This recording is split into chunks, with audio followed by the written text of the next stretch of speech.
We'd like to welcome each and every individual to Voices of Integrity podcast for the Top Gun Sales Bootcamp Training. Let's just dive right in. Nora, what you got? My numbers for yesterday were 61%. You go, girl. Like, what happened?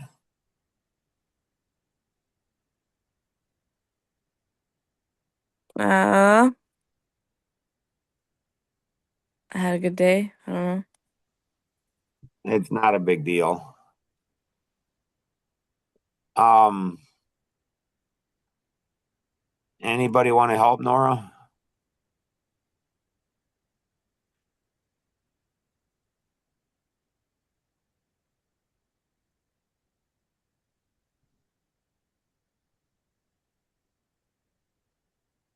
What do you think happened? Yeah, Mark. Just don't know how to help her. Okay, well, at least you want to help her. Um, so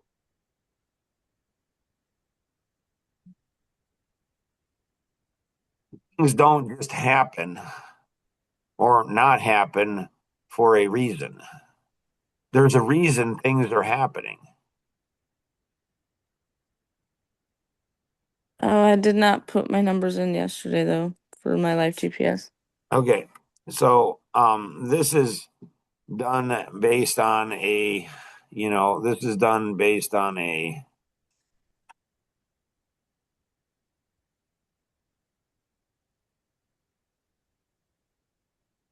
so,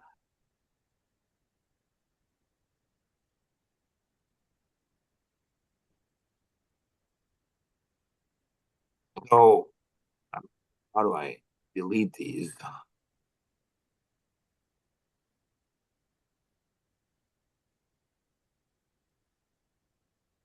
And so this will give us a daily reading. And so I don't know where that would have been up here. So you can see, okay, what's going on here. And so consistency plus consistency.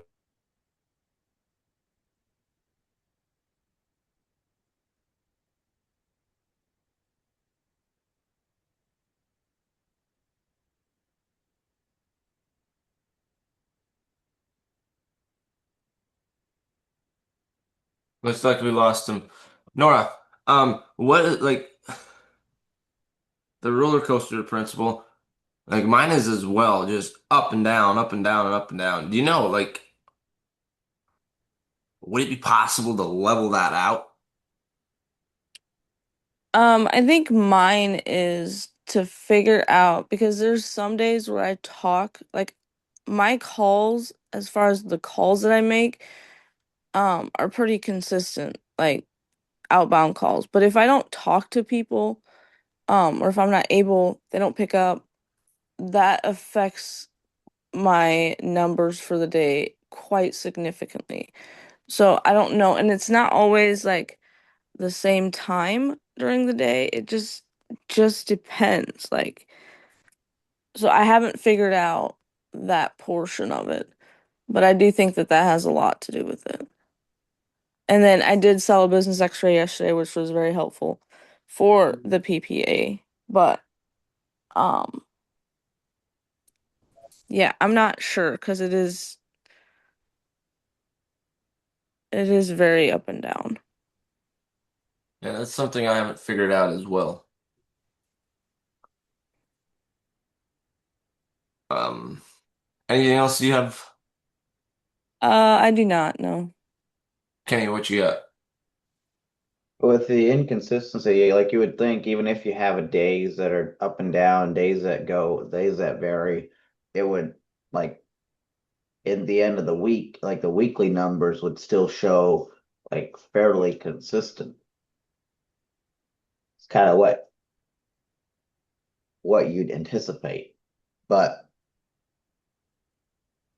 I guess the bigger the picture, the bigger if you look at a month, then it might be, but it's still if you're going down, if you're losing consistency, then it will show up.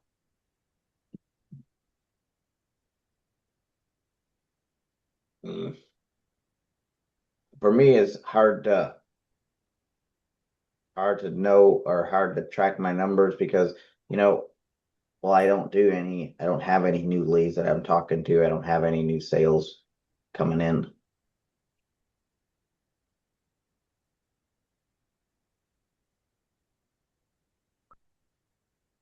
Mm-hmm. Is there something where you could track like the jobs that you like complete?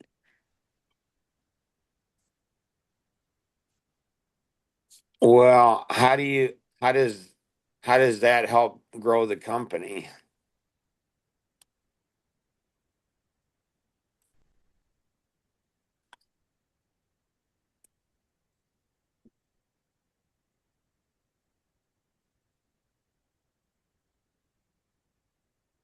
I mean, Well, I guess that would depend on how far out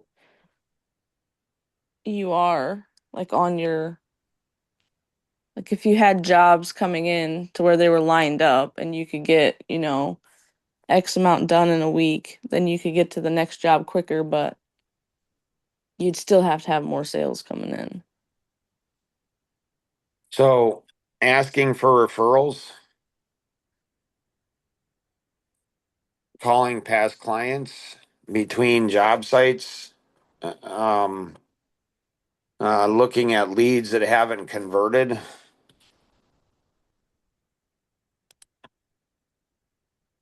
Recording in progress.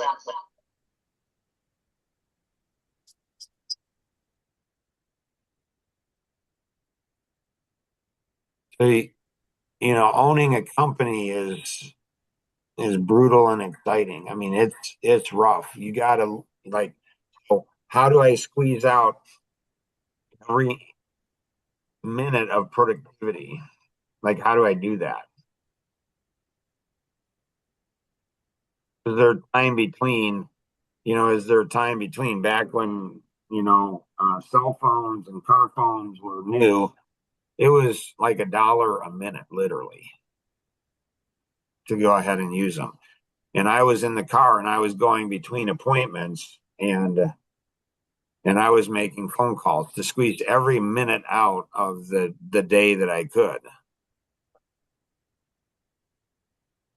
And so it's just like construction, like Kenny in the pre-show.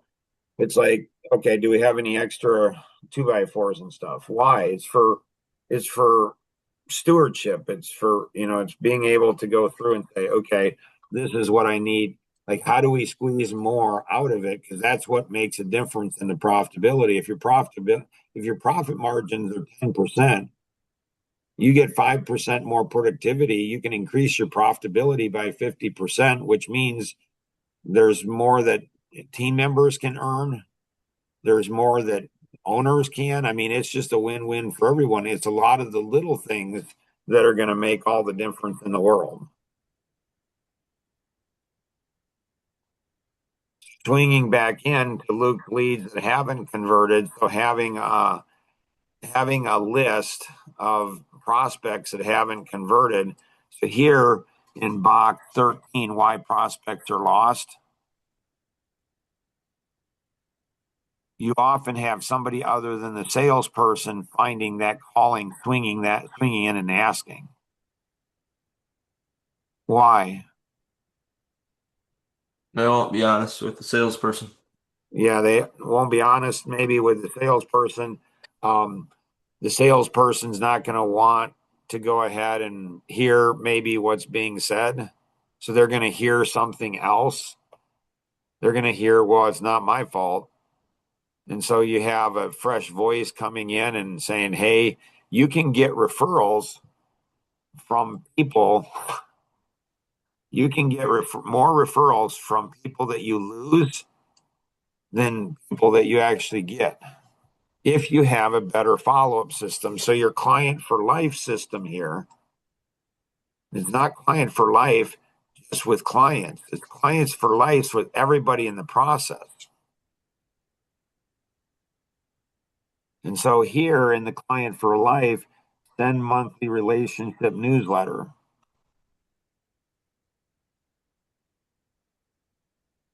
So there's a Wall Street Journal article that I read last week, and it was about farmers. And they're making more money on podcasts than they are in farming. Seriously. And the guy, the farmer that was making more money on doing the podcast than he was in farming, he's laughing. He's like, yeah, I don't know. They just like to see us work. Like, I don't know. You know, we won't get into the Tarzan, um, roofing company, talk about that. But so questions. Yep. So in World War II, I don't know that I've ever shared this with you guys. In World War II, when the Germans they got really irritated because in the war, the way to beat the Germans was to kill the leaders. So the commanders, the ones that were leading, so you just kill one and none of the other ones knew what to do. The rest would surrender. But the Americans are trained differently. It's like if one person dies, if your leader dies, the next person jumps in and takes over. And if that one dies, the next one takes over till the last man or woman standing is dead. Is that really like, what do we have to do? Kill all the Americans? Yep, pretty much. I'm not saying that's still the culture because I'm not sure it is. But what you guys did when I got kicked out of the Zoom call, you guys just took over, which is good. So excellent work. I don't know. Go ahead.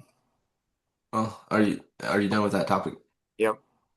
That reminds me, I read something in the book Good to Great, and he was talking about hiring, and he said um, he doesn't hire or Good to Great companies didn't hire people because of their skill; they hired because of their work ethic. And then one of the Good to Great CEOs or something mentioned something that he taught, or there was a guy in World War II that got captured 2 times and escaped both times. And it was like, yeah, he'll hire him because if he can do that, it's probably not too hard to teach him business.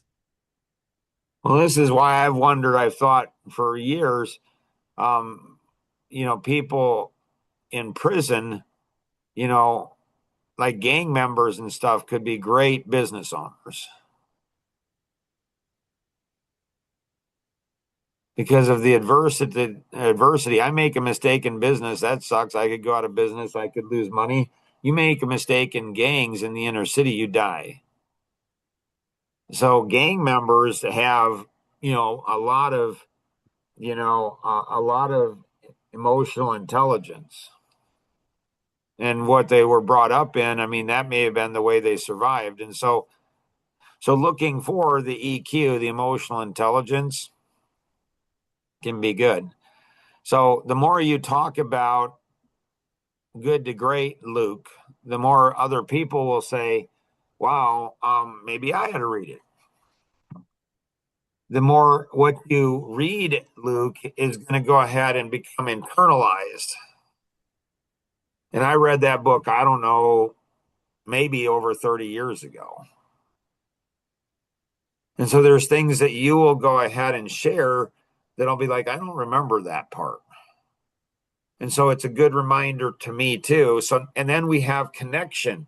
Like we've done something together, like gone on a wilderness hunt, gone on a rafting trip. We read a book together. We watched a movie together. So there's community in what we're doing. And that's good. Anybody else have anything else? So when a job is complete, I always like to, I'm not out on the job site, so I always like to do a follow-up call and um, just like, hey, how'd it go? Are you happy with it? Make sure there's satisfaction. And then yesterday I did that with a roof that we recently did, and then he said he's happy with everything. The crew did great, but the we had to move down the gutters on that job.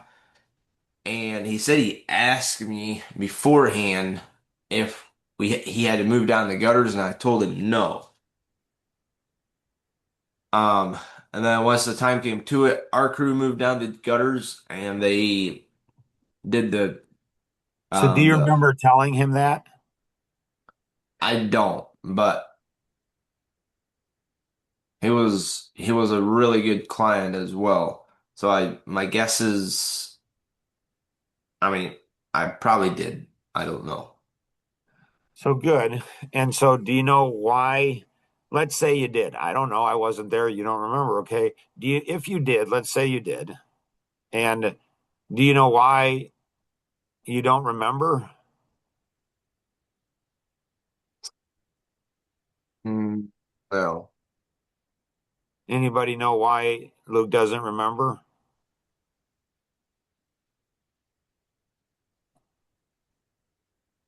No. So it's internalization of Ford versus Ferrari.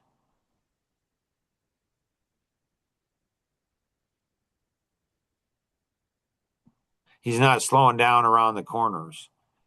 A straightaway, you can go, 220 miles an hour. You can go that on a straightaway. You go that around the corner, you are going to go ahead. You're going to crash. I mean, physics. It's just physics. There's no way you can do it. So what Luke's not doing is when he's talking to the client, if that's what happened, if that's what happened, Luke's not slowing down around the corners.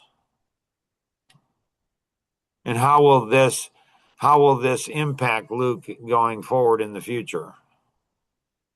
I'm going to use leverage here, the course. Why? Because I don't know if Luke's going to use leverage on himself. The whole purpose of leverage, and yesterday, Luke, I said something to you. I think it was you, pretty sure it was you, about something that I'm sure you're going to follow through on. What was that, Luke?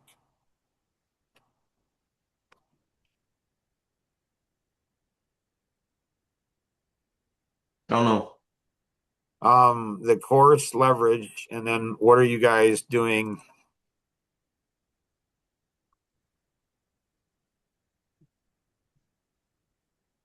What's your next course that you guys are going through? We're not really going through one. So you guys, you got excited about good to great, which I love that, and how you're gonna try to go ahead and find people that are take initiative and do work on their own and drive things forward. And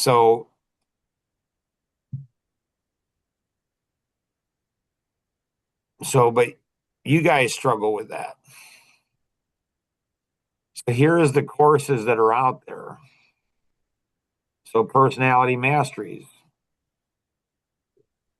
And then you have integrity leadership, the boss system, profitable partnerships, 10 months to freedom or 10 months to success.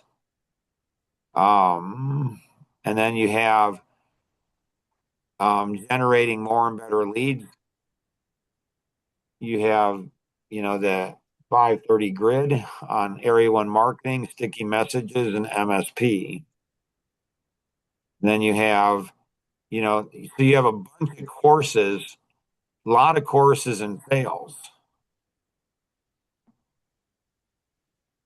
And so, um, questions, Luke?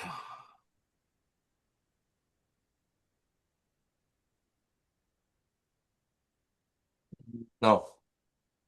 So I was talking to Mike Bailey yesterday after pickleball, and he sold his electrical company when he was 60. He's now 68, so 8 years ago.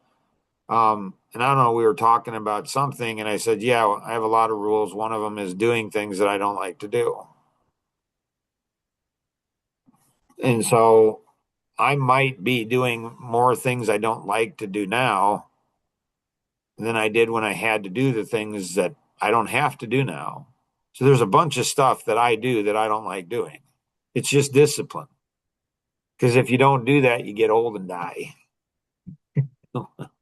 So leverage, you got to learn how to leverage. So that connects, that triggers things.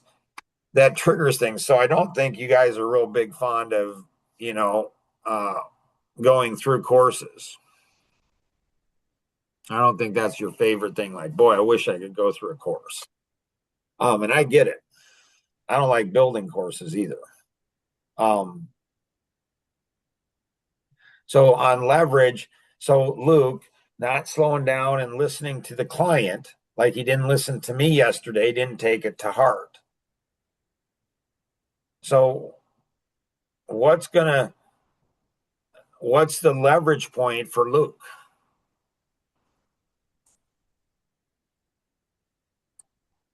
Early marriage. Yeah. Yeah, that's the marriage. So he's really looking forward to getting married. He's looking forward to having a wife and getting married. And he doesn't understand a wife's going to be infinitely harder than any customer could have. He thinks I'm tough on him. Oh my goodness.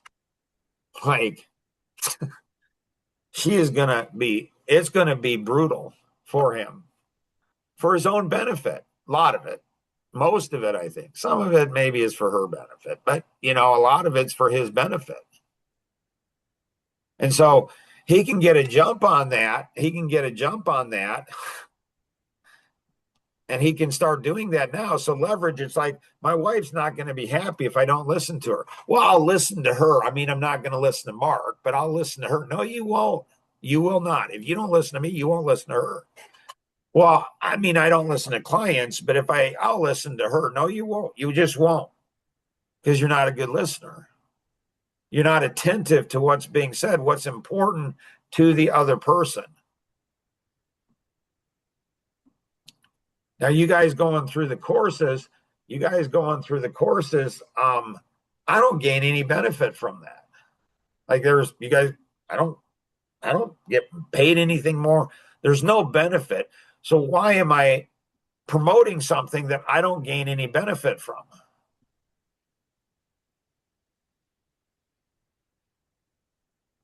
For our benefit. Yeah, it's a father's heart.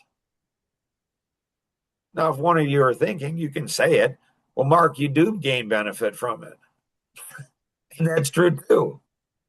But it's not primarily for my benefit.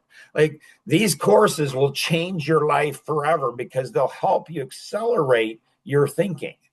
You will learn faster. You will learn more. And Linda Breakall, when I was struggling with finishing my first book, which took me 10 years to write this stupid thing, didn't like writing, it's like, yeah, this is stupid. And she laughed and she's like, so she's my international speaking coach. And she says, Mark, you don't write a book. You don't write a book to bestow your wisdom and knowledge on other people. You write a book to gain deep wisdom and understanding on a particular topic.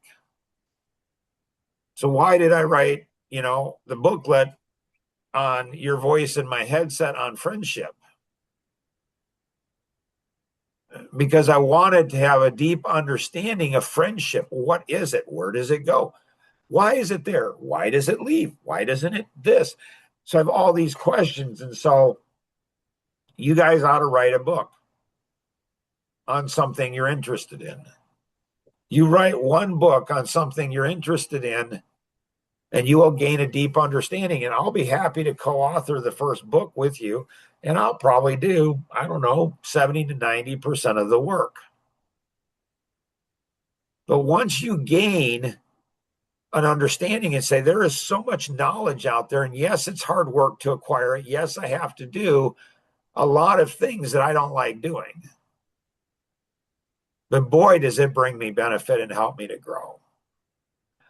Anybody else have anything else? No. Okie dokie. You guys are awesome. Thank you. Have an amazing day. So, that's why you always come early, always stay late for Top Gun, because there's always magic happening before and after. So we're talking with Kevin about a situation, and I said, fix it at the core. Don't fix it at the symptom level. So an example of that is that, so my kids, they would go ahead and say, when they were growing up, they'd say, and they still say it as adults, if you want to feel good, go to mom, because mom will make you feel good. If you want to fix something, go to dad. So an example of that is if the kids are walking out on the wooden deck and they get a sliver, they come in and they're crying because they got a sliver and it hurts. Mom's going to fix the sliver. She's going to hug them. She's going to hold them. She's going to cuddle them. She's going to work on getting that sliver out. Nothing wrong with that. That's good. Dad's not going to do that. Dad's going to be like, how'd you get the sliver? I mean, you're going to get another one. Like if you don't learn at a core level, well, then you're going to repeat the same mistake again. And so why don't people fix things at the core is because it's not fun. Why don't people go ahead and help other people fix things at the core? Because they don't like you. This is one of the advantages is having social autism. It's like, okay. And so does that make sense, Kevin? Yes, it does. If you go ahead and fix things at the core, like, is that a system issue? Or another great book to read is System Busters, one of the best books I've read on systems in a company. So you fix things at the core. And so good work on bringing that up. And then you fix that, don't fix just the symptom, but say, how did we mess that up? I mean, was it the system? Was it leadership in communicating? Were we not listening? Like, were we told this and we didn't listen to it? And so how do you help everyone get better? So again, great work on staying around after. This is awesome.